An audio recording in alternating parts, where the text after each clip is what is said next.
What's up, it's your boy Hobo Drobo, and today we're going to be talking about the Pheonix, if you should invest in it, how I like to use it, as well as the booster changes and the metal changes, so let's get right into it. And as a quick disclaimer, the boosters have been reverted to how they were last season, so you'll only find the boosters that show up in that arena. I'll probably make another video on this at some point, because there's a lot of opinions on it, and the community is kind of mixed on it. Then on top of that, the medals have been changed, so it should more accurately represent your gains for medals after a match depending on what levels your opponents have. But they are bugged right now where it's the opposite, so people who have higher level cards are earning more medals from lower level players. That should be changed and fixed immediately. The devs know and they're working on it right now. But if you know, you know, that means Vesper is back. And I also do think that some of the boosters should be adjusted just in terms of their balance. Smoke bombs definitely need to be adjusted, especially now that they're going to be showing up a lot more. There's a lot of obvious picks, and I think that if they do a little bit of balance changes, they can get that spot on to where it doesn't feel like there's a must pick, and the game feels balanced and not RNG based. We're so close. And overall, this does feel better to me. Card RNG is a battle we have to fight another day though. Now let's get into the Pheonix against who better than the rival himself, Aaron. And if you don't know Aaron, we've played each other probably over 35 times on stream. We have a very similar win percentage against each other, probably 50-50 at this point.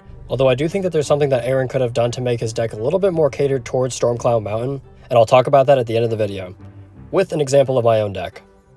Now let's get into the Pheonix. And I was definitely questioning Ironhide's decision to release the Pheonix right after the Boneheart rerun, because they're both very similar. They both have one heavy disruption skill that is both really good, although they both have different play styles, and I think that's important as well. I was really afraid that we were just going to get a Boneheart 2.0, and in some ways it is Boneheart 2.0, but I do think that they have different play styles, and that's really important. I personally find the Pheonix to be a little bit more fun than Boneheart, but on a power scale level, I think they're very close, and it does really matter how you're catering your deck to these heroes. The Pheonix has a base attack that does single target damage, and it doesn't do a lot of damage, but that does get made up for it having multiple AoE skills. But on top of that, what's really important about its base attack is that it does 20% lifesteal for itself and all of the allied troops around it.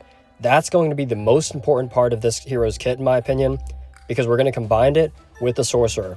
Shout out to everybody on stream recommending Sorcerer, because we use the Sorcerer Golem, and you're going to see at the end of this match, you can almost infinitely heal your Sorcerer Golem with that lifesteal, even against strong bosses like Ulgok with his shield and club. That really made me realize that this hero is definitely an A-tier hero, not high B or low A, strong A, at least in my opinion. Maybe not as good as Boneheart, but I think with the right deck, you can get a lot of value. Its main gimmick is obviously the egg. If you've played Origins, you know how this works.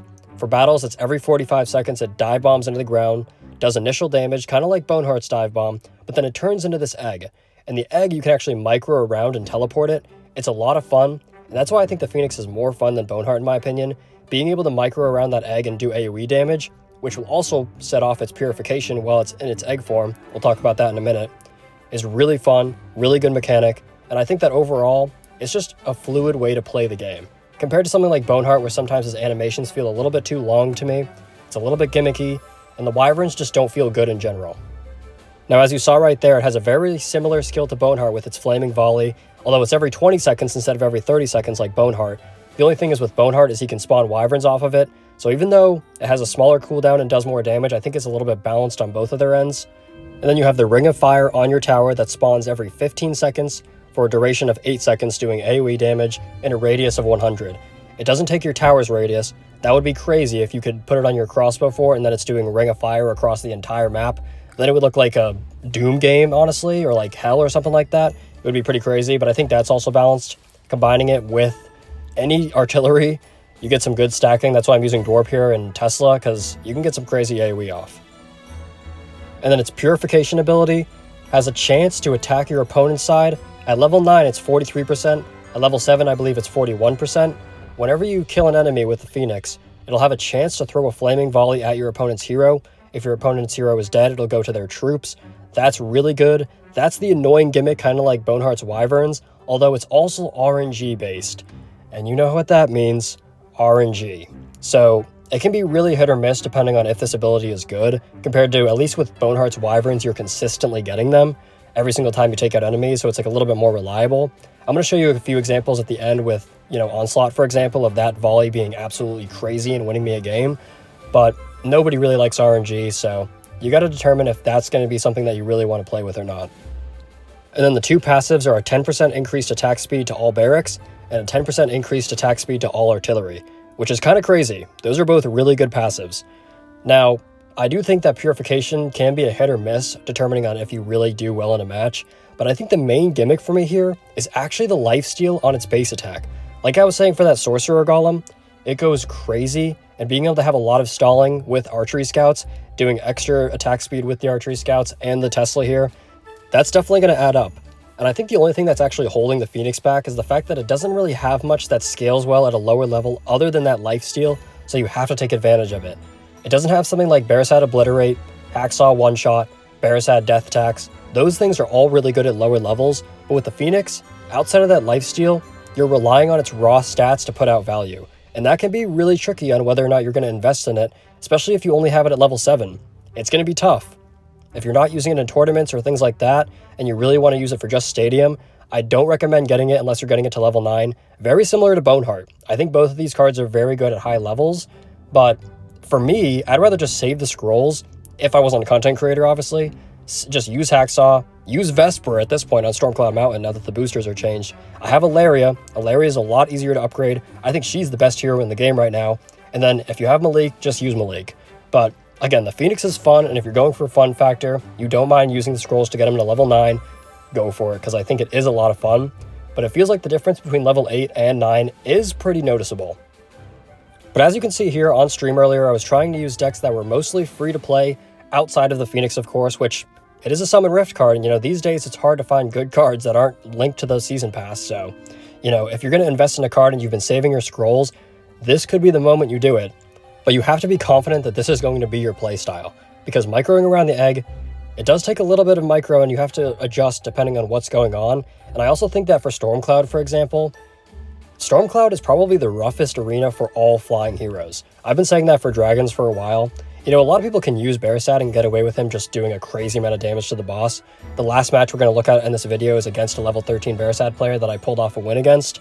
And I think what's also really cool about the Pheonix is that it actually does more damage in its egg form than it is doing it with its base attack. I don't know if it's getting its lifesteal off, actually. That's something that I should check, but I don't think it is. So you want to be careful about that. When I'm getting the Sorcerer Golem up here, I'm going to want to get the lifesteal. But when it comes to doing a lot of damage, it's actually okay to just let your Pheonix die. Which is really good if you're going up against things like Sniper Shots, Archery Scouts Disrupt, anything that's killing your troops a lot. The Pheonix actually excels in that area as well, especially compared to something like Boneheart. The Pheonix has a 10-second respawn time. Boneheart, I believe, is 18. I should check that, though. Boneheart is actually 20 seconds. So yeah, in a late-game Disrupt battle, especially if you're using Musketeers, it's going to be close. You can also stack Tesla Stun on top of that as well. That's what I was trying to do here against Aaron. Just putting a lot of pressure on his Alaria.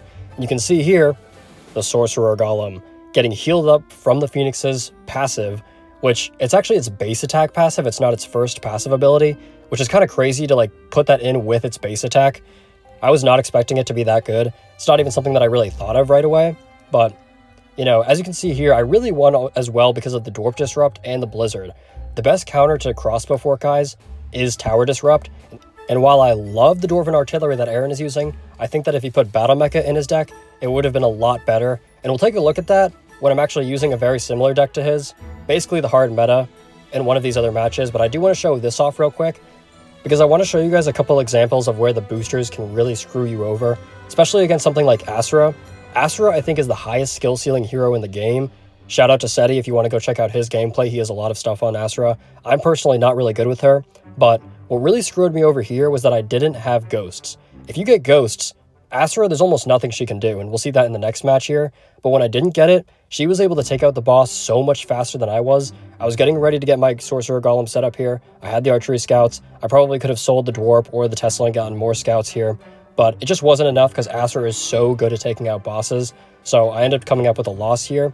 But then, in our next match, even when my opponent got Ghosts as well, and had Necromancer, and they had Tesla, Rocket Gunners, a pretty good deck with Asura, I was just able to get Ghosts and just completely overwhelm him. So, shout out to Big Germ here. He did play really well for the situation that he was in.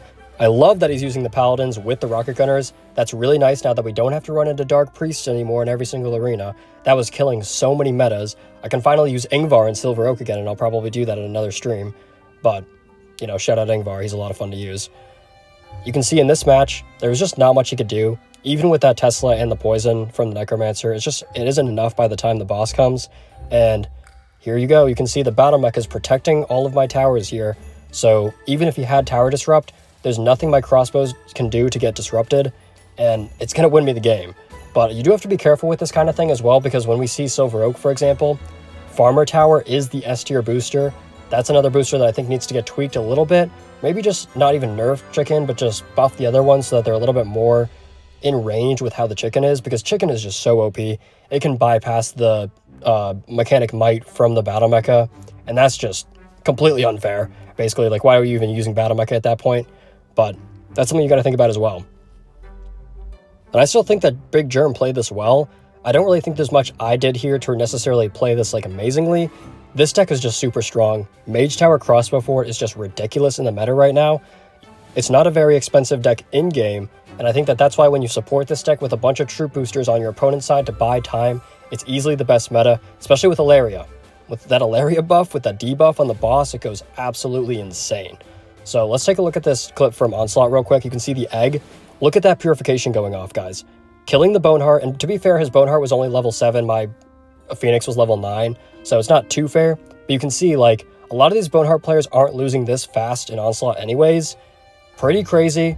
If you get the egg in the right spot, the purification goes crazy. Even with the RNG, you only need a few to go off to really kill a hero, so, you know, it can be really annoying sometimes, even more annoying than Wyverns, but I'm still on the fence. You know, we're still only a few hours, really, into the Pheonix being out, and I do think that once we try it with more arenas, we'll get a better idea of what's going on, but I'm trying to get this out as soon as possible, obviously. Let you guys know how we're doing. We're going to be trying it in a ton of different streams. You can see here another Onslaught situation where the Pheonix was actually struggling. I think that I would have lost this if the Fire Misfit didn't go through here, or the Fire Elemental, whatever you want to call it, man. Screw those things. Nobody likes those things. Solar Blast still needs a nerf. Hashtag nerf Solar Blast. And this was just a clip here to show you guys to never Solar Blast first, if possible. You always want to Solar Blast second, because the only counter to Solar Blast is really another damage spell, unless you have like Sabotage and Mage Towers. And you can see, since I Solar Blast second, I was able to take out all of his Fire Elementals, send him a bunch. Now he doesn't have any counter to the Fire Elementals, and I just take him out right away on wave 2. I wasn't really expecting that. And you can also see the cheeky Mage Tower setup that I have here, really good for Iron Onslaught. Mage Tower and Necromancer is the meta in Iron Onslaught, in my opinion, and normal Onslaught, because Mage Tower counters Necromancer, and then you have your own Necromancer to pressure. Really, really good. Now let's take a look at this last match as I'm sweating my ass off in my car right now. Very fitting for the Pheonix. You know, I'm feeling like the Pheonix myself a little bit right now. And also, even if you're not a fan of flying heroes, the Pheonix has aura because it's a bird and not a dragon. Hot take maybe, but, you know, I'm going to put that out there just in case.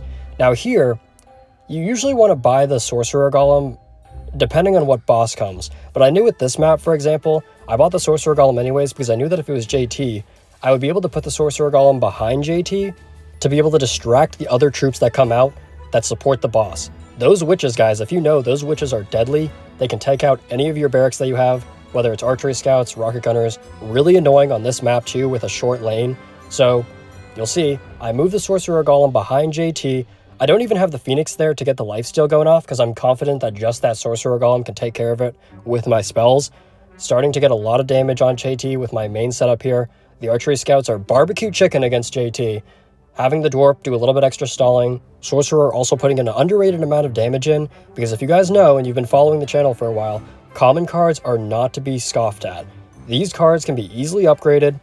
You get a lot of common cards from basically everything you play in the game.